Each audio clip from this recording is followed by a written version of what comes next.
नमस्कार। तो हमारी सीरीज़ जो कि वीडियोस की चल रही थी, उसी में मैं आपको आज निसंतानता के विषय में कौन कौन सी जांचें हमें करवानी चाहिए उसके बारे में कुछ जानकारी देना चाहती हूँ।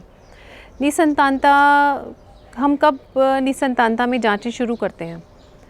कोई भी आजकल इवन 3-4 महीने के बाद लोग प्रेगनेंसी प्लान करते हैं और 3-4 महीने के बाद उनको अगर प्रेगनेंसी नहीं हो रही होती है तो हमारे पास हस्बैंड वाइफ आ जाते हैं ये ट्रीटमेंट के लिए या चेकअप कराने के लिए कि 3-4 मंथ्स में प्रेगनेंसी क्यों नहीं हो रही है।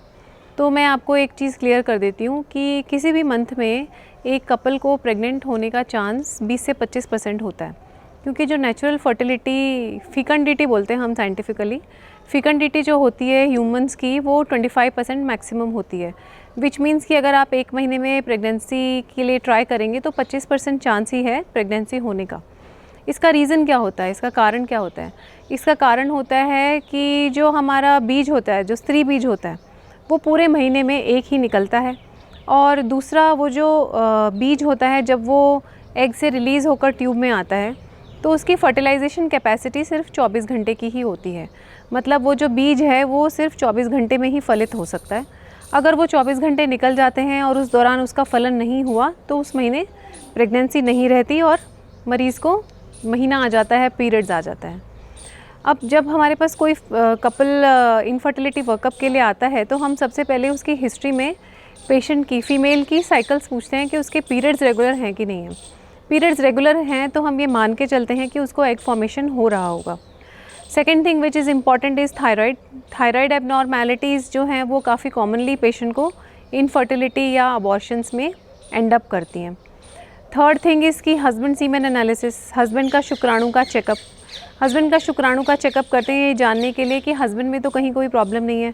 हिस्ट्री में भी कई बार हमें एक आइडिया लग जाता है, जैसे हस्बैंड्स जो होते हैं वो बहुत ज़्यादा अगर स्मोकिंग करते हैं या वो बहुत ज़्यादा ड्रिंकिंग करते हैं, हैवी ड्रिंकर्स हैं, तो उन लोगों को सीमेन रिलेटेड इश्यूज़ और कंसीव होने में प्रॉब्लम्स आ सकती हैं। ये तो हिस्ट्री पॉइंट ऑफ व्यू से हो गया। फिर अब हमें टेस्ट कौन कौन से करवाने चाहिए जिससे कि हमें पता लगे कि पेशेंट को प्रॉब्लम्स क्या क्या हैं। तो बेसिकली नेचुरली क्या होता है, नेचुरली मिड साइकिल के अंदर फ़ीमेल का एग रिलीज़ होता है, वहाँ से रिलीज़ होके वो जो एग है वो फ़ीमेल की ट्यूब, फेलोपियन ट्यूब जिसको बोलते हैं, उसमें आ जाता है। उसी टाइम पे अगर उसका हस्बैंड से रिलेशन बनता है तो जो स्पर्म होता है, वो जो स्पर्म है वो अपने आप माइग्रेट करके ट्यूब में आ जाता है और वहाँ पर स्पर्म और एग का फर्टिलाइजेशन होता है जिससे कि एम्ब्रियो बनता है। फिर वो जो एम्ब्रियो होता है वो फेलोपियन ट्यूब से ट्रैवल करके यूट्रस में इम्प्लांट हो जाता है। So this is the whole procedure of how a female conceives. तो इसमें हम बेसिक टेस्ट में क्या क्या कराएंगे? नेचुरली हम सबसे पहले एग फॉर्मेशन, बीज बन रहा है कि नहीं बन रहा, वो चेक करेंगे। सेकेंड थिंग, हम फेलोपियन ट्यूब्स चेक कर सकते हैं पेशेंट की कि फेलोपियन ट्यूब्स ओपन है कि नहीं है। तीसरी चीज़, हम यूट्रस चेक करते हैं कि यूट्रस में इम्प्लांटेशन मतलब गर्भ का लगना संभव है कि नहीं है। और चौथी चीज़ शुक्राणु, हस्बैंड सीमेन एनालिसिस, हस्बैंड के शुक्राणु की जांच। हम ये 4 चीज़ें बेसिक वर्कअप में करते हैं। उसके अलावा 2 हार्मोनल टेस्ट जिसमें कि एक थायराइड है और एक प्रोलैक्टिन है। ऐसे करके हम ये 3-4 टेस्ट पेशेंट के करते हैं। तो सबसे पहले हम एग फॉर्मेशन को लेते हैं।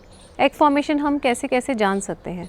एग फॉर्मेशन के बहुत सारे नेचुरल मेथड्स होते हैं जानने के लिए, पर हम उन नेचुरल मेथड्स पर नहीं जाएंगे क्योंकि हमें एक ऑब्जेक्टिव एविडेंस चाहिए कि बीज बन रहा है कि नहीं बन रहा, जिसके लिए बेस्ट तरीका है फॉलिकुलर स्टडी। फॉलिकुलर स्टडी एक प्रकार की सोनोग्राफी होती है जो पीरियड के 9th या 11th डे से शुरू होती है, और इसके अंदर हम एक दिन छोड़कर एक दिन पेशेंट की सोनोग्राफी करते हैं और बीज का साइज़ जो है वो फॉलो करते हैं। तो जो बीज का साइज़ है जब वो 20-22 मिलीमीटर का हो जाता है, इसका मतलब है कि पेशेंट को एग बन रहा है, प्रॉपर साइज़ का बन रहा है और हेल्दी बन रहा है। तो हम ये कहते हैं कि आपको नेचुरली एग बन रहा है। सेकेंड थिंग, कुछ पीसीओडी पेशेंट्स होते हैं या लो फर्टिलिटी वाले पेशेंट्स होते हैं, उनमें कई बार एग तो बन जाता है पर एग ओवुलेट नहीं करता, तो हम ओवुलेशन के लिए भी चेकअप करते हैं। ओवुलेशन कैसे चेक करा जा सकता है? पेशेंट का बीज जब बन गया है उसके 4-5 दिन बाद आप सोनोग्राफी रिपीट करके देख लीजिए, तो सोनोग्राफी से पता चल जाता है कि ओवुलेशन हुआ है कि नहीं हुआ है। तो एक बार अगर हमने चेक कर लिया कि ओवुलेशन हो गया है, इसका मतलब ये है कि पेशेंट को बीज बनने संबंधित दिक्कत नहीं है।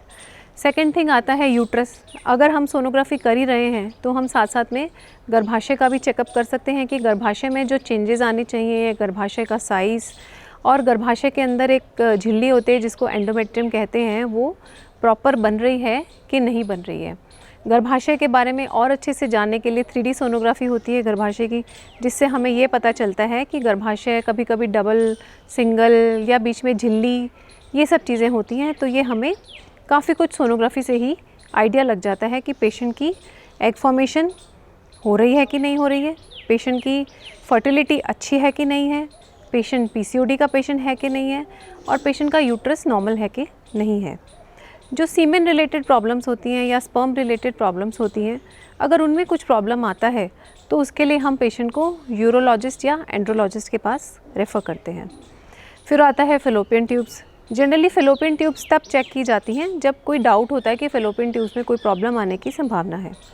अगर ऐसा लगता है कि फेलोपियन ट्यूब्स में ब्लॉक नहीं है या पॉसिबिलिटी नहीं है, तो हम 2-3 महीने पेशेंट को ट्रीटमेंट दे के देखते हैं।